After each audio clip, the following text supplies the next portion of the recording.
Estamos con la doctora Charlenis Cáceres de la Caja de Seguro Social, con quien vamos a entender un poco más cómo avanza la situación en el país. Doctora, buenos días, bienvenida a Radio Panamá. Muy buenos días, muchas gracias por la invitación. Doctora, estos datos son alarmantes dentro de nuestra sociedad, es decir, ¿han aumentado la incidencia de los casos o es un tema que no se ha podido tratar todavía a nivel país? Así es, sí ha aumentado la incidencia, como bien lo mencionaste, pues existen estudios de estimación que oscilan en que tenemos en Panamá 31,000 personas viviendo con el VIH. Nuestras estadísticas basadas en los monitoreos de salud pública y Ministerio de Salud por el programa de VIH, el Ministerio de Salud, nos indican que tenemos aproximadamente 28,000 recibiendo tratamiento. O sea que ahí hay una ventana pues que tenemos que todavía seguir captando, promoviendo las pruebas de VIH para que las personas se hagan su prueba y sobre todo cuando se las hagan no abandonen tratamiento y recurran a una unidad de salud para recibirlo, porque muchas de ellas saben pero no reciben el tratamiento para poder mantener una adecuada calidad de vida. 31,000 casos son los estimados. Son los estimados. Correcto. Y dijo 28,000 en tratamiento. Esos están diagnosticados. Okay. Es la incidencia desde el punto de vista de vigilancia epidemiológica. En el programa como tal, dentro de lo que es una clínica de terapia antirretroviral, que es donde reciben el tratamiento, el apoyo multidisciplinario y demás, hay 21,000. Entonces ahí ves un periodo de ventana o una población bastante, ¿verdad?, alta, cautiva en la comunidad que no está recibiendo tratamiento de VIH, pero viven con el VIH. Y de muchos de ellos lo desconocen. La gran mayoría sabe que lo tiene, pero existe todavía alrededor de lo que es el VIH-Sida, y ahora podemos ver las diferencias entre una u otra, mucho temor, mucho estigma, poco apoyo inclusive de sus propios familiares, amistades. Entonces esas limitantes hacen que la persona no acuda a una instalación a buscar ayuda, por más que nosotros le podamos ofrecer tratamiento, no acuden. Entonces las campañas en estos momentos van dirigidas en varios bloques. Importante la promoción y la prevención, ¿verdad?, para que no padezcas esta enfermedad o alguna otra de transmisión sexual. Cuando ya eres diagnosticado, porque esta parte pues no surgió un efecto favorable, entonces la promoción secundaria sería mantente en tu tratamiento. Entonces muchos son diagnosticados, pero se retiran y no toman los medicamentos. Entonces esa población también tenemos que nosotros apoyarla para que retornen y sigan su tratamiento de calidad, que hoy en día es bastante bueno y se reduce a 1 o 2 cápsulas por día y le da una excelente calidad de vida, como he dicho hace un momento. Doctora Charlenis, y el acceso precisamente a los medicamentos, no sé si hoy es lo que antes se conocía como la triple terapia, no sé si eso ha variado. Por ejemplo, ¿qué le cuesta a una persona conseguir esos medicamentos? ¿Los tiene el seguro? ¿Los tiene el Ministerio de Salud? Así Cuéntenos. Sí se le conocía como el nombre de triple terapia porque eran 3 dosis de tabletas y demás, pero como le digo, pues han cambiado muchas cosas. Se habla pues inclusive de darle unidosis a algunos pacientes, se les entrega de forma trimensual o bimensual dependiendo del comportamiento del paciente, porque tiene que presentar un halo de confianza del médico al paciente y del paciente también con nosotros acá. Y en efecto sí, es un medicamento totalmente gratuito en todo el país. Para poder recibirlos, pues tenemos que alcanzar el diagnóstico, ¿verdad? Tenemos que tener el diagnóstico confirmado de la prueba de VIH. Secundario, tenemos que hacer la canalización a una clínica de terapia antirretroviral que tenemos en todo el país, en conjunto con MINSA y Caja de Seguro Social. Mantenemos en estos momentos en Panamá pues un gran número de clínicas donde esos pacientes son recibidos y es allí entonces donde empieza toda la línea de tratamiento, que es por lo general supervisado desde el punto de vista de su sistema de salud, porque son drogas pues bastante agresivas al organismo. Por consiguiente hay que hacer un monitoreo de todo su metabolismo, sus órganos internos, y hay que ver la secuencia, porque recordemos, hablando un poquito ya de lo que es el VIH, este es un virus de inmunodeficiencia humana que lo que hace en nuestro cuerpo es que nos baja nuestras defensas, ¿verdad? Consume una de las células más importantes para nosotros, que son los CD4, y eso lo que hace entonces que la persona sea más vamos a decir, expuesta a presentar complicaciones de otras enfermedades a las cuales llamamos oportunistas. Así que, pues, en efecto, sí, contamos con el tratamiento, lo conocemos hoy en día como tratamiento antirretroviral y dependiendo del estatus del paciente se le ofrece una u otra gama dependiendo de qué evalúe el médico especialista. Pero ahora, tienen el tratamiento, pero muchas veces la queja es esa, que llegan al Santo Tomás o llegan y demoran en recibir el tratamiento, y sabemos que el problema a veces es que cuando estás en medio de un tratamiento y lo suspendes, al retomarlo el efecto no es el mismo. Esa ha sido la queja por años de muchos de estos pacientes con VIH, que la medicina no siempre está disponible al momento. Ok. En estos casos, nosotros en la Caja de Seguro Social manejamos 2 líneas principales de tratamiento para los pacientes, ¿verdad? Se trata de, en la medida de lo posible, mantener un consumo estimado basado en esa estimación que hablamos en un principio, ¿verdad? Porque para poder hacer estos planes logísticos de compras y dispensación y demás, hay que tener una adecuada planificación de todos estos, vamos a decirlo así, situaciones que se puedan presentar. Importante aclarar también de que hay algunas situaciones que el paciente, por lo general, imagínense que usted está tomando un antibiótico y resulta que su cuerpo y toda la condición bacteriana que tiene hace una resistencia y ya ese medicamento no le va a funcionar, también se presentan estas situaciones. Entonces hay casos diversos que hay que analizar específicamente para poder definir por qué este paciente ya no puede utilizar la primera línea y hay que migrar a otra que es independiente, que por lo general no se manda como gold estándar, sino que se usa de forma alternativa. Estas variaciones la manejan bastante bien los médicos infectólogos, están descritas en las normativas, pero cada paciente es particular y hay que definirlo. El bloque de pacientes, la gran mayoría, podemos hablar de casi un 90%, está recibiendo la primera línea, la cual por ser la primera línea tiene un gran abastecimiento y esa de manera importante pues siempre contamos con ella en las unidades de la Caja de Seguro Social. Ahora, está aumentando o se hace más visible la población de personas sin techo, de personas sin hogar. No todos, pero muchos vinculados al consumo de drogas. ¿Qué riesgos implica esta situación para temas como el VIH, por ejemplo? Si bien es cierto, las estadísticas nacionales nuestras en Panamá no reflejan un número elevado de personas en condición de VIH cuyo factor de riesgo fue el uso de drogas, sobre todo las intravenosas, ¿verdad? Pero sin embargo, el solo hecho de ya estar bajo los efectos de una droga me hace ser un factor de riesgo muy importante para yo no tomar las decisiones adecuadas al momento de tener una relación sexual, y eso me hace propenso a presentar el VIH u otra transmisión sexual. En ese sentido, esta población se maneja bajo el concepto de población clave, que es una población importante, forma parte dentro de otro grupo que también contamos en esa población, donde este factor de riesgo pues, es totalmente detonante para que puedan presentar la infección, y ellos se manejan de forma adecuada en su mayoría, como usted bien dijo, en Santo Tomás, porque es la unidad de atención de clínica de terapia antirretroviral donde estos momentos pues reciben una atención oportuna y un seguimiento en conjunto con las organizaciones no gubernamentales que también trabajan en pro de esta población específicamente. Así que sí, es todo un reto, y esto pues en definitiva que hay que hacer mucha apoyo, manejo de la adherencia para que ellos no abandonen, para que dentro de su condición social aún así reciban el tratamiento, y entonces cada clínica, dependiendo de la característica de estos pacientes, hace estrategias para que prevalezcan, ¿verdad? Entonces al final, como todos los pacientes, queda un porcentaje de 50 y 50. En el caso de ellos, por ser una población vulnerable, se trabaja, el personal de salud hace un aporte extra, vamos a suponerlo hablando en números y datos, que siempre me gusta hablar en números y datos, de un 70% para poder captar ese paciente y que no se les pierda, para evitar una muerte prematura. El doctor Quintero de Provicida en estos días, justamente por la cobertura que se hace por el 1 de diciembre, claro, hablaba de que está aumentando el porcentaje de pacientes con VIH que vienen del grupo de adolescentes. ¿Cómo está eso? O sea, ¿significa que cada vez hay más menores de edad con VIH? ¿Adquirido por qué? ¿Por prácticas sexuales?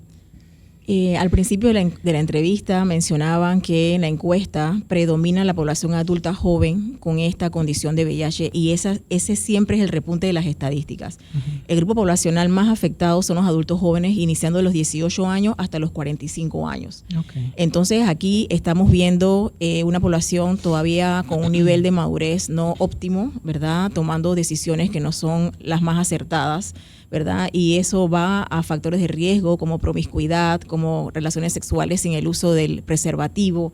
Entonces aquí lo que se debe y lo que manda desde el punto de vista de salud pública es hacer esa promoción desde edades bien tempranas.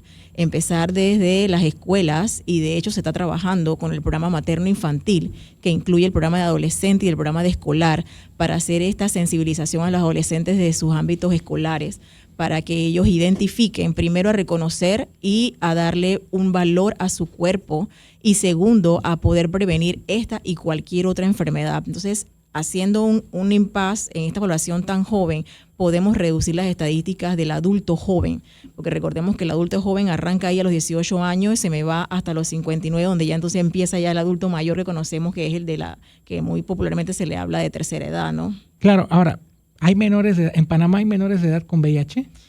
En la Caja de Seguro Social sí tenemos una clínica de hecho con manejo a pediátricos, pacientes pediátricos, pero la estadística, gracias a Dios, se ha mantenido baja. Ellos manejan 18 pacientes que por lo general son hijos de madres que nacieron con VIH en un momento en el que no recibieron de forma adecuada su tratamiento.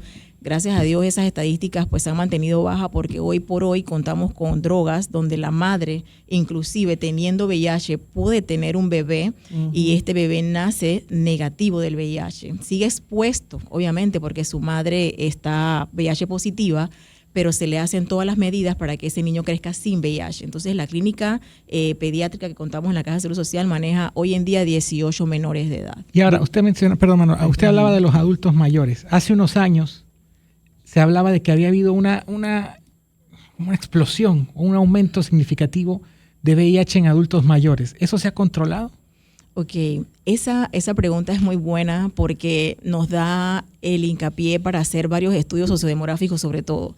Porque así como ustedes ven las estadísticas poblacionales de nuestro país, viéndolo desde el punto de la población, se está extendiendo la base poblacional donde los adultos mayores pasan a ser una mayor cantidad de personas, ¿verdad? Estamos viviendo más años, tenemos un promedio de vida media de los 81 años en Panamá, ¿verdad? Bastante longevos. Entonces el VIH en nuestro país ha estado bastante tiempo y el tratamiento es adecuado y, como les decía, le da una adecuada calidad de vida. Entonces los pacientes que estamos teniendo en estos momentos, adultos mayores arriba de los 60 años, son pacientes que ya venían con un tratamiento previo de terapia antirretroviral. Por consiguiente, la estadística se empieza a englobar. Entonces allí habría que definir un poco más la incidencia, porque la incidencia es la que me dice cuál es el paciente nuevo. Pero mi incidencia en estos momentos sigue prevaleciendo en la población adulta joven. Okay. Y ahora, doctora, al inicio de la década del 70, por allá por el 72, cuando se conoce mediáticamente que hay una enfermedad que está agobiando a la humanidad, se habló que era una enfermedad que solo afectaba, un virus que solo afectaba a los homosexuales. Le decían el cáncer de los gays. Incrementando el estigma que sufre la comunidad gay mundial, pero hoy se sabe que no es una cuestión de homosexuales, ¿no? Sino que va mucho más allá. Correcto, es así. El VIH no discrimina, es un virus como todos, ¿verdad? Cualquier persona se puede ver afectada por VIH. Lo que sí es cierto, y siempre lo llevamos a colación y tratamos de aclararlo, es que el VIH o el SIDA a nivel mundial es una epidemia latente y pasiva sostenida en el tiempo, y que en los estudios descriptivos epidemiológicos se ve que impacta más en la población clave, ¿verdad? La población clave, estamos hablando de este grupo poblacional, del hombre sexo con hombre, la mujer sexo con mujer, las trabajadoras sexuales, los usuarios de drogas, ¿verdad? Allí vemos un mayor impacto de positividad del VIH.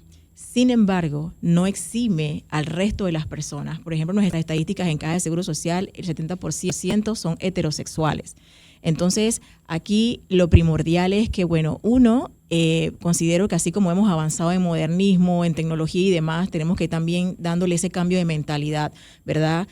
Para reducir ese estigma, porque el estigma nos limita, el estigma nos cierra las puertas para poder encontrar un tratamiento, una solución, un apoyo. Entonces hay que darle otra connotación al concepto, y qué bueno que lo traigas a colación, porque debemos ya de empezar a definir el VIH como una patología más crónica, porque así como cuando a ti te da diabetes o hipertensión, que primero Dios esperemos que no tengamos ninguno de eso, porque obviamente es otra enfermedad, el VIH pasa a ser ese grupo poblacional, es una enfermedad crónica, te tomas el medicamento y vas a vivir, correcto, y vas a vivir con una excelente calidad de vida si mantienes tus controles de forma adecuada, igual que una hipertensión, que una diabetes, ¿verdad? Y volviendo a la pregunta, esto no distingue ningún tipo poblacional. Cualquiera le puede presentar un positivo por VIH, no exime, y si tienes conductas de riesgo te puede dar. Ahora, hay muchas personas que hablan y refieren en el momento de ese interrogatorio, ¿verdad? Antes de hacerse la prueba, que no tienen factores de riesgo, pero por una u otra razón, una relación sexual casual resultó posteriormente en un VIH positivo. Entonces, por eso le digo que no exime y no está definido a un grupo como tal. Y la cura para el VIH. SIDA es como el tema del cáncer, porque creo que el presidente Clinton en su momento, cuando estuvo en el gobierno de Estados Unidos, prometió que dentro de 10 años se iba a encontrar la cura al cáncer, y eso no ha sucedido. Pasa igual con esta Así es correcto. Todavía siguen estudios, se habla de vacunas, muchos países están invirtiendo pues grandes sumas de dinero a manejar esto de forma curable. Sin embargo, pues lo que se maneja hoy en día son terapias antirretrovirales que disminuyen esa carga viral de una forma bastante considerable al momento que el paciente llega a estar indetectable. Cuando se le hacen las cargas virales para definir cómo está ese monitoreo, indetectable. Pero eso no significa prácticamente que no lo tiene, correcto, prácticamente, pero no significa que debe dejar de tomar el medicamento. Ahí es donde nosotros empezamos esa promoción secundaria dentro de las clínicas de terapia antirretroviral, porque las personas están en un estado de salud óptimo.